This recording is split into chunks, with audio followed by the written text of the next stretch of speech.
Paz do Senhor para todos. Nós estamos para gravar mais um podcast. Nós somos a equipe 2 de Parnamirim. E estamos gravando o podcast da lição 3 da revista de adultos, por um trabalho realizado pelo DENEC, que é o Departamento de Ensino e Educação Cristã da Assembleia de Deus no Rio Grande do Norte, presidida pelo pastor Martim Alves. O DENEC é coordenado pelo pastor Reinaldo Odilo. A equipe 2, que faz parte da ADEPAR, está sob a presidência do nosso pastor Reinaldo Renovado de Lima, que integra esta equipe, está aqui para comentar juntamente comigo, o evangelista Cizirineu e o pastor Elias Aguiar. Então, desde já, eu quero dar as saudações iniciais para o pastor Reinaldo, pastor Elias, também para que eles façam as suas considerações iniciais. A paz do Senhor para todos os amados que estão assistindo essa live, né? Esse podcast. E é um prazer contribuir com mais um comentário para a nossa lição da Escola Dominical. A paz do Senhor, queridos. Para mim também é uma grande satisfação agradecer aqui ao meu pastor Leonardo, ao pastor Assis, por estarmos mais um trimestre juntos, né? A previsão de nós comentarmos aí as lições 3, 6, 9 e 12 desse trimestre, e é uma imensa satisfação poder aprender com os irmãos, somar esse trabalho, e peço que cada um possa estar deixando seu like, divulgando esse trabalho, de maneira que cada vez mais a Escola Bíblica Dominical no YouTube se fortaleça e possa somar mais e mais professores. Muito bem. A lição de número 3, que nós haveremos de comentar, da revista de adultos, é uma lição que será estudada dia 15 de outubro de 2023, Dia do Professor. E o título desta lição é Missões Transculturais no Antigo Testamento. O texto áureo está em Isaías 49:6 e diz: Disse mais: Pouco é que sejas o meu servo, para restaurares as tribos de Jacó e tornares a trazer os guardados de Israel. Também te dei para a luz dos gentios, para seres a minha salvação até a extremidade da terra. A verdade prática diz: o amor de Deus para com as nações deve ser o mesmo objetivo de todos os que militam pela salvação das almas perdidas. Os textos bíblicos em estudo estão em 1 Reis, capítulo 17, versículos 8, 9, 17 a 22, e Jonas, capítulo 1, versículos 1 e 2.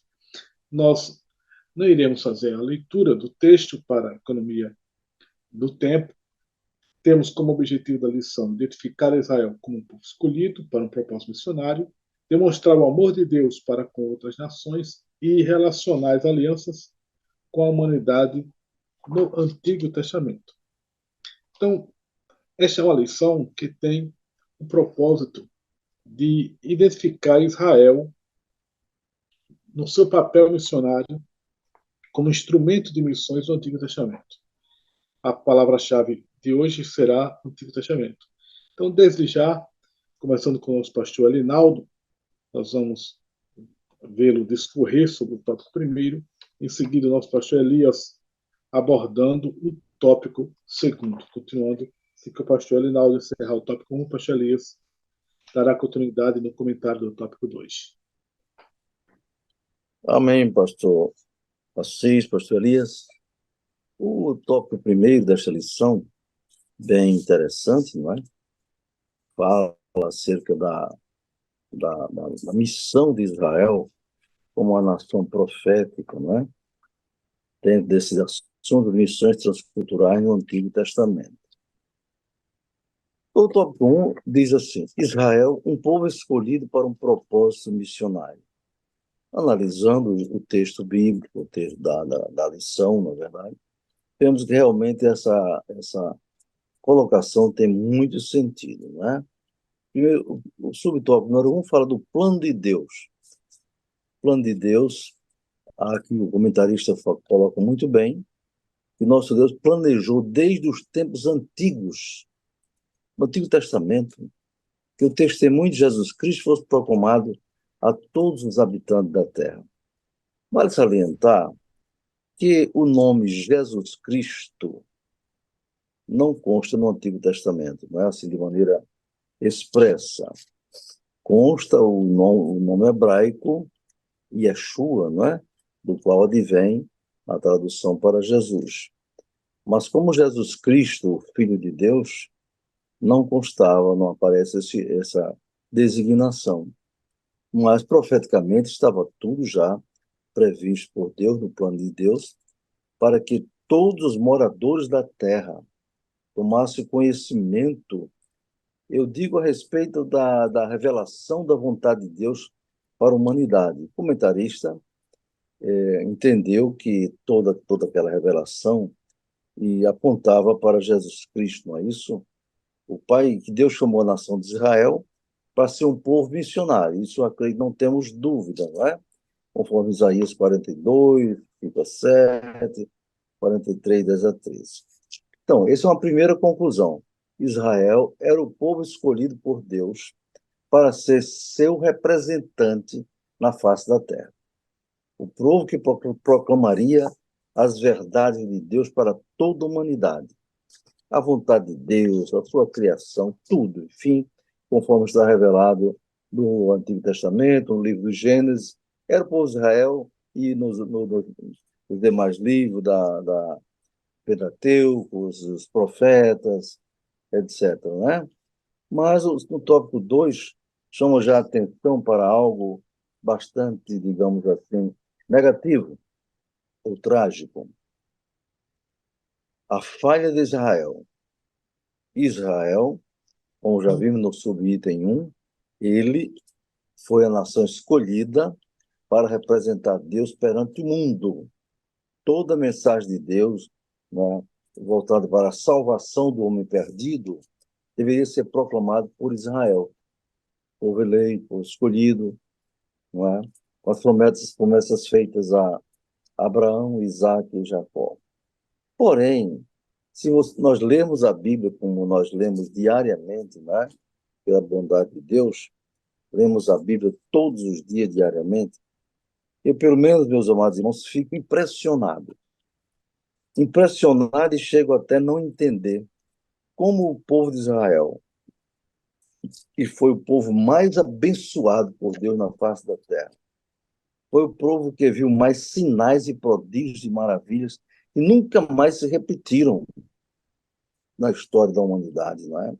Um povo escolhido, um povo eleito, na verdade, com uma missão tão maravilhosa. Porém, o povo deu as costas para Deus, se envolveu com os povos pagãos, não é? Deixaram de respeitar aquele plano maravilhoso que Deus tinha para eles, eles deram as costas para Deus, não é? Então, o comentário diz, nesse aspecto, são muitos relatos bíblicos que dão conta dos desvios dos israelitas, da sua desobediência, idolatrias e pecados morais que relativizaram a aliança com Deus, não é?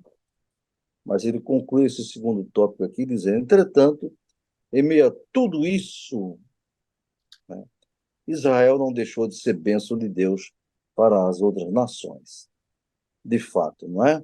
Promessas de Deus são imutáveis em relação a Israel, feitas a Abraão, Isaac e Jacó, porém, o povo de Israel perdeu aquela importância para a missão que Deus reservara para ele. O subitem 3 fala da contribuição de Israel para o mundo, aquela nação que devia ser a nação missionária por excelência, não é?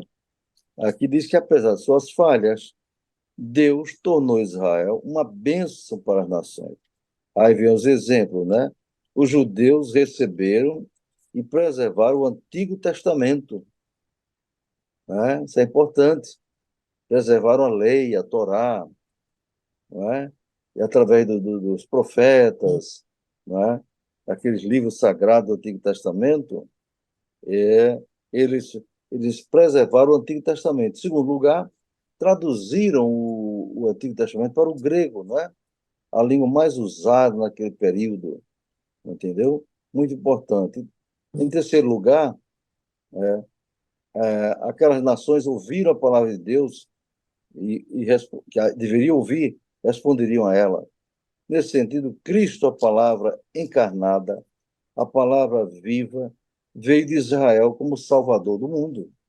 Quer dizer, Jesus é, humanamente falando, nasceu de um casal, quer dizer, de uma mãe judia, né?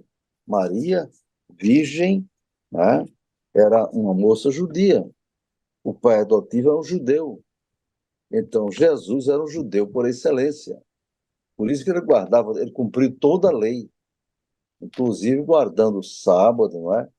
E todos os mandamentos da lei, Jesus guardou.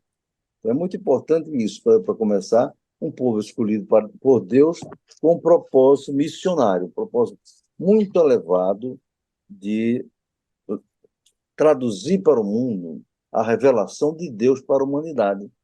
Desde que a humanidade pecou, Deus não foi apanhado de surpresa e já tinha o plano B da salvação. E o plano da salvação seria apresentado por Israel. Mas Israel falhou, fracassou, se envolveu com a idolatria, com os pecados daquelas nações ímpias, não é? Em relação às quais Deus disse para Israel: não darás os teus filhos às filhas dele, nem tomarás suas filhas para os teus filhos, porque não venham se prostituir, não é? Nós vemos, por exemplo, Salomão. Há uma promessa maravilhosa de Deus para Davi, de que Deus haveria de fazer Davi seu representante no mundo, não é verdade? Então, Jesus veio da família de Davi, que a sua descendência seria abençoada na terra, mas só que Deus colocou em condição de se obedecer o meu mandamento. Nunca faltará rei sobre Israel da sua descendência. Mas Salomão, por exemplo, foi o filho de Davi, que teve um período maravilhoso de paz. E enquanto Davi enfrentou guerra desde o seu início até o fim, Salomão experimentou um tempo de paz. Mas se envolveu com as mulheres estranhas, mulheres moabitas, amonitas, e de aquelas nações de que Deus tinha proibido o relacionamento. E as últimas referências sobre Salomão e as suas mulheres perverteram o seu coração. Não posso afirmar como doutrina, pastor Assis e pastor Elias, mas eu creio que Salomão morreu desviado pelas últimas referências que tem ali sobre ele. Ele erigiu altares a Baal, a Moloque, a Zera, né, em Jerusalém, a pedido daquelas mulheres com quem ele passou a viver um harém absurdo, não é?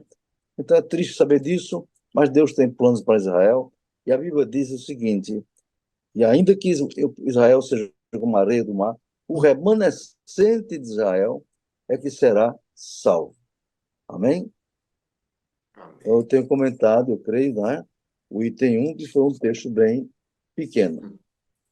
Vamos lá. Dando continuidade, queridos, aqui no tópico 2, é interessante esse comentário do pastor Linaldo, fala da trajetória, né, de Salomão, e a gente pode trazer isso para a sala de aula, trazendo como exemplo muito interessante, que não basta começar bem, mas temos que conservar bem para terminar bem.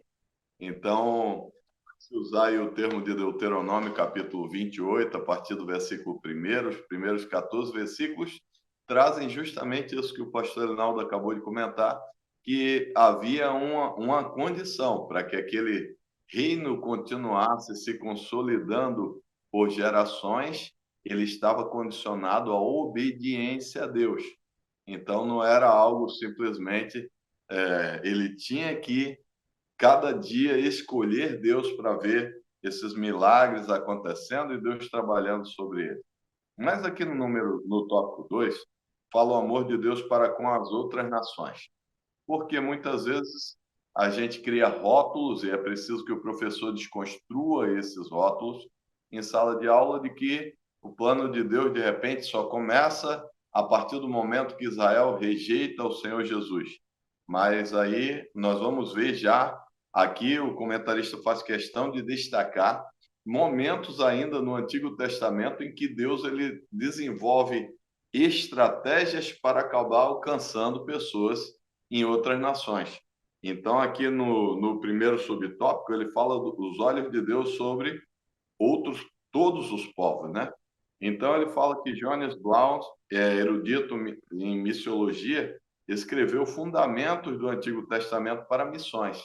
E aí ele vai afirmar que, desde o início, Deus sempre manteve seus olhos voltados para todas as nações e povos. Quando nós olhamos o texto de 1 Timóteo, capítulo 2, versículo 4, que pode ser lido aí na sua sala de aula, ele vai mostrar que Deus quer que todos os homens se salvem e venham ao pleno conhecimento da verdade.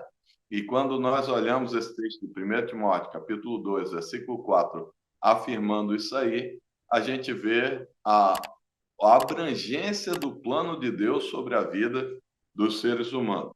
E aí ele, continuando, ele vai destacar que os capítulos de Isaías, capítulo 40 a 55, ele também vai destacar aí o profeta Elias com a viúva de Sarepta, aquela situação em que nós abordaremos a seguir. Ele vai falar sobre o profeta Jonas e a situação de Nínive, e aí ele vai mostrar a intenção de Deus em restaurar povos e nações. É interessante que quando a gente olha as estratégias de Jesus, né? Jesus com a sunamita lá no poço. Se Jesus tivesse entrado na cidade e fosse anunciar qualquer mensagem, ele não seria bem quisto naquele lugar. Mas ao conversar com aquela mulher e ela entrar na cidade falando dele, as pessoas que têm interesse de sair para conhecê-lo. Então, às vezes, Deus ele cria estratégias para alcançar determinados povos. E quando nós olhamos aqui o subtópico número 2, falando sobre isso, vai falar da viúva de Sarepta e Elias, nós vamos ver que Sarepta é uma cidade, uma antiga cidade fenícia, localizada ao sul de Sidom. E aí o profeta Elias, ele chega e, após ter profetizado sobre aquele período de seca sobre a terra, ele vai, profetiza aquela grande seca que haveria e castigaria Israel. E aí depois ele vai para a região de Sarepta, após o ribeiro ter secado, ele entra ali e fala para aquela mulher preparar uma comida para ele. A mulher já estava, quando nós olhamos, e cada professor deve destacar isso, a esperança tinha ido embora. Ela diz, tem só um resto aqui para que comamos e morramos. Então, ela mostra ali uma falta de esperança. E com a chegada daquele homem de Deus, ele pede que prepare para ele aquele bolo. Ela vai lá, acredita naquela mensagem, ela faz o que mais, ela obedece. Aí nós voltamos no que o pastor Linaldo acabou de falar sobre uma condição para sermos abençoados. Muitas vezes vai ser condicionado, ou todas as vezes condicionado à nossa obediência. E aqui ela vai e recebe um milagre. As coisas começam a fluir, havia uma promessa de que Deus haveria de suprir aquela mulher durante todo o período da seca, e tudo parecia estar bem. Ela leva o homem de Deus lá, que fica hospedado na sua casa, é até algo extremamente difícil. Você pega alguém que vem de outra cidade, ela é fenícia, ele chega lá e ele traz uma mensagem de Deus, mas quando ela vê o milagre, ela acredita, eu acho que foi isso que motivou ela a receber aquele homem na sua casa. E ali, quando tudo parecia bem, o filho daquela mulher vai e vem a morrer logo depois, e aquela mulher começa a fazer uma autoanálise, né, sobre a estada dele ali. Depois daquilo, aí Elias ora por aquela criança, a criança ressuscita, e fica aí um legado. Olha o modo de Deus trabalhar, que pega uma cidade com cultura diferente, com costumes diferentes, e agora traz mais de um milagre àquele lugar, para que aquela mulher que fica ali naquele lugar, quando Elias vai embora, ela comece a ser uma testemunha para aquelas pessoas. Porque a gente pode até questionar determinadas pregações, mas quando há sinais de Deus inegáveis, como, por exemplo, quando a gente olha ali Pedro e João na entrada do templo e o homem pede a esmola, ele vai lá e diz, eu não tenho prata nem ouro, mas o que tenho eu te dou. Aí pega aquele homem pela mão, o homem levanta e entra no templo. Ele não entra só caminhando, ele entra saltando. Ele entra saltando no templo. Imagina uma vida inteira ali, ele na sarjeta daquele templo, ele uma vida inteira sem perspectiva. Pode ver que ele não pede um milagre, ele pede o quê? Dinheiro. Ele pede dinheiro. Mas aí eles mudam a perspectiva daquele homem a partir do momento que Deus o cura e ele entra no templo saltando e glorificando a Deus. Então é sobre isso que esse texto fala. E diz que dessa forma Deus se tornou conhecido naquela nação estrangeira. Olha a estratégia espiritual que acontece a partir disso aí. Nós vemos no final do subtópico número 2, o comentarista faz questão de destacar que foi a estratégia que Deus usa para alcançar aquela nação, mostrando que esse texto de 1 Timóteo capítulo 2, versículo 4, ele fala sobre isso. E quando nós olhamos para o livro de Isaías, capítulo 45 e o versículo 22, a gente vai ver a mesma coisa. Vai mostrar que no Antigo Testamento já havia demonstrações claras do interesse de Deus em salvar não só a nação de Israel, porque aqui no versículo de número 22 do capítulo 45 de Isaías vai dizer: olhai para mim e sereis salvos, vós todos os termos da terra, porque eu sou Deus e não há outro. Então nós vemos aí o interesse claro de Deus também no Antigo Testamento. E aqui no subtópico número 3, mostrando a história de Jonas. Então, Jonas indo também ali para mostrar, levar uma mensagem para mostrar aí o cuidado de Deus. Então, ele foi um dos poucos missionários, o nosso comentarista destaca aqui, para estrangeiros. E não por acaso o tema do livro é a misericórdia de Deus para com todos os homens. Então, veja que não está restrito só à nação de Israel. Então, aí ele deixa claro que Israel tinha uma missão, como o pastor Leonardo falou no tópico 1, de abençoar outras nações.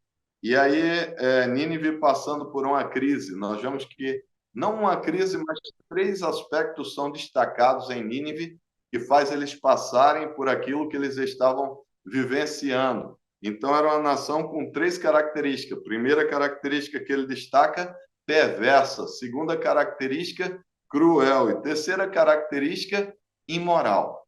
Então, por causa dessas 3 coisas juntas, eles estavam prestes a viver um julgamento de Deus sobre ele.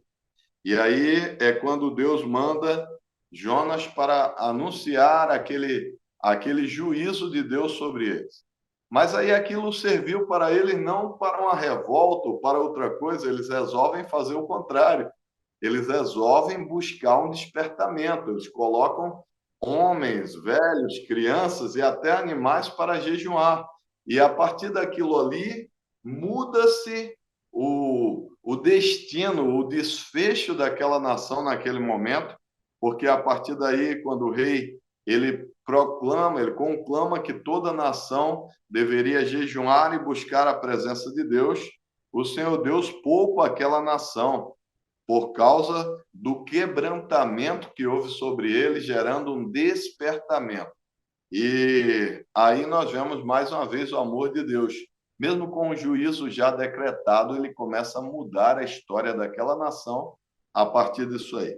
E é interessante que o comentarista, mais uma vez, no fecho, eu acho bem interessante, que ele sempre destaca no final, como se fosse o ponto mais importante. Ele diz: todavia, o Senhor o fez ver que ele ama a humanidade toda. Porque o profeta, ao ver que o Senhor não destruiu a cidade, ele fica, de certa forma, decepcionado. Mas aí, olha o amor de Deus e acaba por perdoar aquela nação e evitar que acontecesse aquele mal que havia sido predito, porque a maneira de Deus manifestar o seu amor. E nós temos a aprender com isso e praticar isso não é fácil. Sermos cristocêntricos ao ponto de fazer com outros da mesma forma que Deus ele agiu com aquela nação, requer uma disciplina muito forte. É porque nós não temos muito tempo, senão ia contar um dos testemunhos que o nosso pastor Elinaldo conta, até em culto de doutrina, mostrando sobre pessoas que deram a outra face, né? em meio a ofensas, em meio a agressões, e por causa disso pessoas se salvaram ao ver um evangelho autêntico. Então, destaque isso para os seus alunos, conte exemplos que sejam como esse, mas, sobretudo, destaque o que é mais importante nesse subtópico número 2, que é o quê? Mostrar que aí no Antigo Testamento Deus tinha interesse, traçou estratégias para alcançar nações e que o livro de Isaías, no capítulo 45, versículo 22, deixa isso muito claro. Então, Deus abençoe a todos, uma excelente aula, envolva os seus alunos para que a aula não se torne monótona e ele possa participar somando com muitos exemplos de vida. Deus abençoe a todos. O tópico 3 tem como título Alianças entre Deus e a Humanidade no Antigo Testamento. Conforme o pastor Elias estava destacando sobre o amor de Deus, as alianças de Deus só foram possíveis na Bíblia porque Deus é amor, porque Deus ama. Existem cristãos que, de forma equivocada, pensam que Deus amou o mundo no passado, mas não ama no presente. Pensam de modo errado que Deus não continua amando. Ora, Deus é amor. Amar faz parte da própria essência, da própria natureza de Deus. Ele não pode deixar de fazer aquilo que é da natureza dele, que é da essência dele, que é ser amor. Por isso, Deus fez várias alianças com a humanidade. E essas alianças foram necessárias. O comentarista começa destacando que, com a queda do homem, toda a criação ficou sujeita ao pecado. Em Romanos, capítulo 8, especialmente no versículo de número 20, o apóstolo Paulo destaca o seguinte: porque a criação ficou sujeita à piedade, não por sua vontade, mas por causa do que a sujeitou. No capítulo 5, versículo 12 de Romanos, Paulo diz que por um homem entrou o pecado no mundo, e pelo pecado a morte, e a morte passou a todos os homens, por isso que todos morreram. Toda a criação foi afetada em razão do pecado de Adão, que era o representante de Deus aqui na terra. Adão era o representante máximo aqui, representante de Deus. Por isso, o pecado entrou no mundo. Mas Deus providenciou meios para redimir a humanidade e restaurar a comunhão perdida. Ele estabeleceu algumas alianças com o homem, a fim de tornar conhecida a sua glória entre as nações e receber delas, ou seja, das nações, das pessoas, a legítima adoração. Então, há várias alianças, alianças condicionais e incondicionais. E o que é uma aliança incondicional? Aqui no subtópico 2, o comentarista traz conceitos que são extraídos do livro Manual de Escatologia Bíblica, de J. Dwight Pentecoste. São conceitos extraídos desse livro, desse autor, que diz o seguinte: a aliança incondicional é uma disposição soberana de Deus, mediante a qual ele estabelece um contrato incondicional ou declarativo com o homem, obrigando-se em graça, por um juramento irrestrito, a conceder de sua própria iniciativa bênçãos para aqueles com quem ele compactua. Então, são tipos de alianças onde Deus vai cumprir suas promessas, independente do homem. Exemplo dessas alianças, nós temos a aliança noêmica, em que Deus faz um pacto com Noé e toda a humanidade de preservar a terra. Então, Deus se comprometeu em preservar a terra, mesmo que os homens estejam descumprindo a sua parte. Os descendentes de Noé, até hoje, têm descumprido diversos preceitos que a aliança noêmica, no final do capítulo 8 do Gênesis e capítulo 9 de Gênesis, estabelece. Muita gente está descumprindo as condições, mas Deus continua sendo fiel em preservar a terra e não destruí-la com dilúvio. Esta é a primeira aliança incondicional. A segunda aliança, aliás, esta é a segunda aliança, porque a primeira aliança incondicional, na verdade, é adâmica. Deus prometeu a Adão que da semente da mulher nasceria alguém para ferir a cabeça da serpente. Essa é incondicional porque Deus iria trazer o Salvador, independente do homem. E ele nasceu de uma virgem, conforme o pastor Reinaldo já frisou aqui, na plenitude dos tempos, nasceu da Virgem Maria, sem ação do homem. Isso Deus haveria de fazer para salvar a humanidade. Segunda condicional foi de Noé. A terceira, incondicional, é a abraâmica, em que Abraão recebeu a promessa de Deus de que, através dele, seriam abençoadas todas as famílias da terra.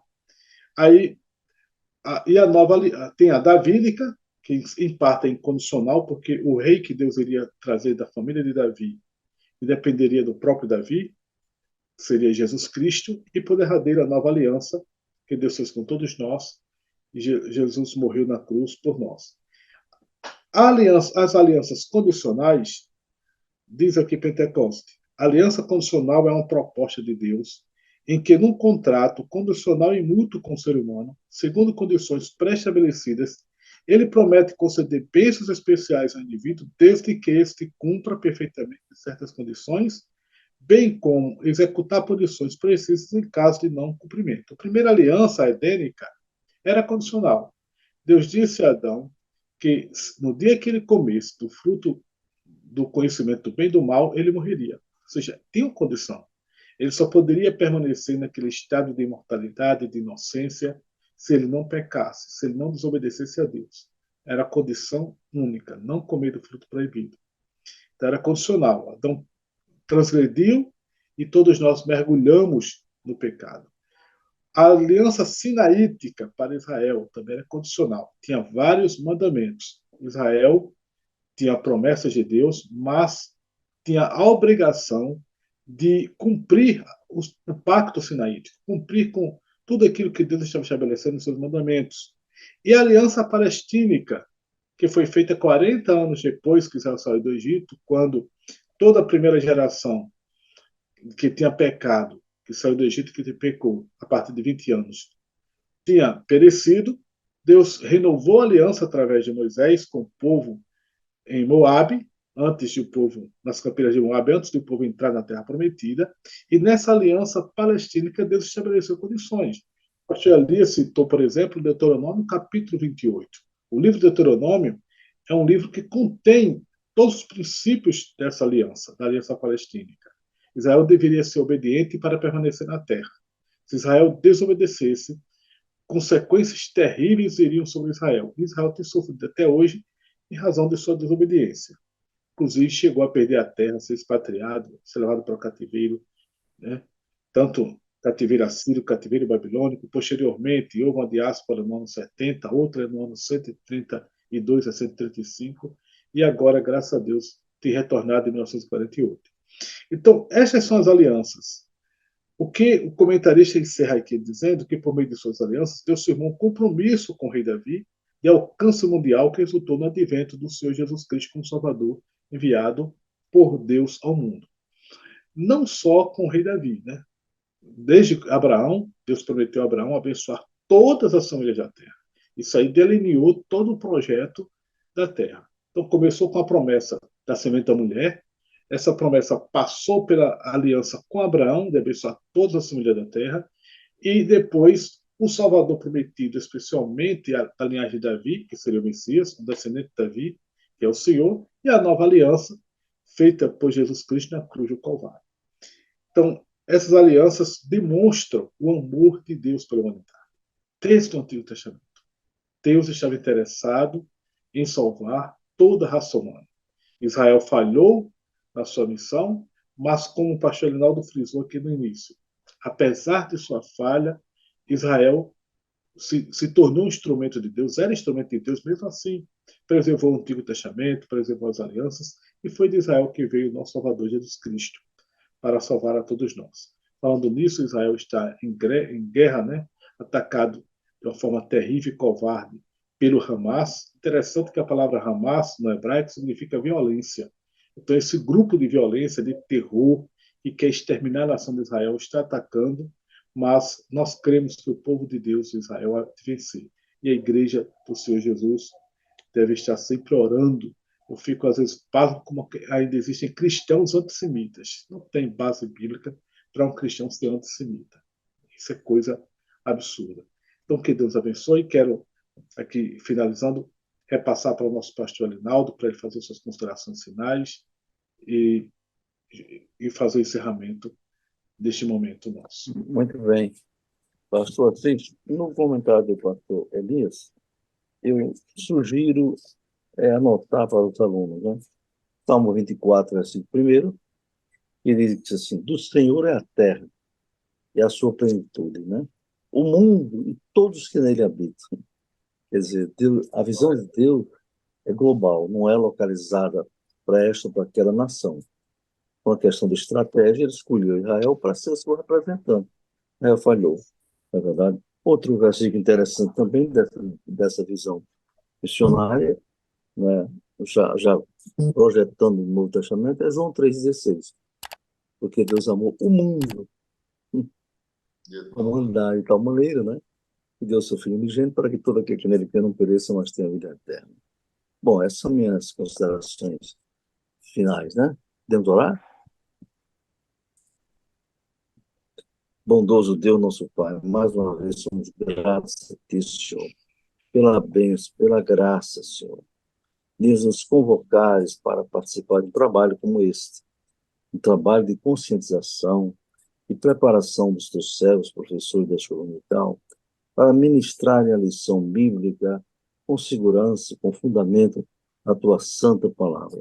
Nossos comentários, pastor Assis, pastor Eli, minha pessoa, tem esse objetivo, ajudar os irmãos a refletir melhor sobre cada tópico.